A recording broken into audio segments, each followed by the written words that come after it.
ya Simba mipango yake, tuna uhakika kwa timu tuliokuwa nayo, uzoefu tuliokuwa nao, tuna uhakika wa 100% na kwa mapenzi yake Mwenyezi Mungu Simba tarejea tu kwenye makali yake na tutakwenda hatua ya robo finali. Hilo wala halina mashaka, na mimi nichukue nafasi hii kuwaambia wana Simba, la kwanza, sio kila timu inapofungwa basi kuna matatizo.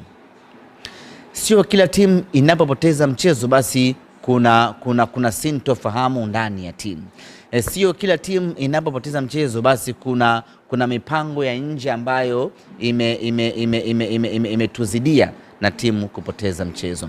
Wakati mwingine, ikiwemo wakati huu, timu inafungwa kwa sababu ya mpira. Yaani unakuwa huna maelezo mengi, ni kwamba nimefungwa kwa sababu ya mpira.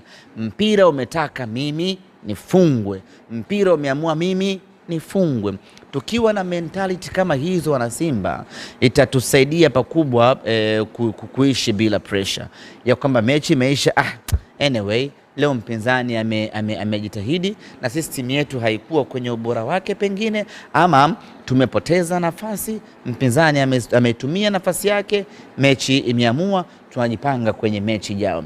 Tukiwa na mentality hiyo tutaweza kuisaidia Simba yetu. Sio kila tunapopoteza basi kuna sababu nyingi.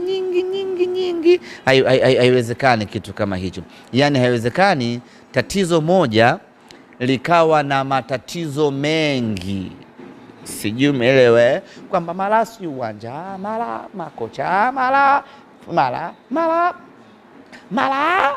mara asante. Haiwezekani. Tumefungwa kwa sababu ya kimpira, na ukishafungwa unarejea tena katika uwanja wako wa mazoezi, unarejea tena katika mipango yake ya kiofisi, unaangalia umekosea wapi, unaamka unajipanga tena, maisha yanakwenda. Sawa, hapo Semaji, tueleze sasa Semaji, ratiba ya timu, nini ambacho kinafuata, kwa sababu ratiba inaonyesha mchezo ujao tunacheza ugenini mwisho wa juma hili ambao tumeshalianza tayari.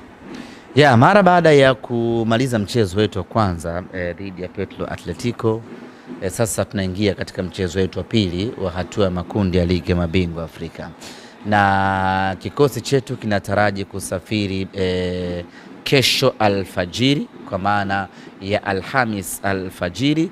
Kwa mantikio ni kwamba usiku wa leo Jumatano kuamkia Alhamis alfajiri, ambayo itakuwa ni safari ya kutoka Dar es Salaam kwenda mpaka Addis Ababa Ethiopia. Baadaye tutatoka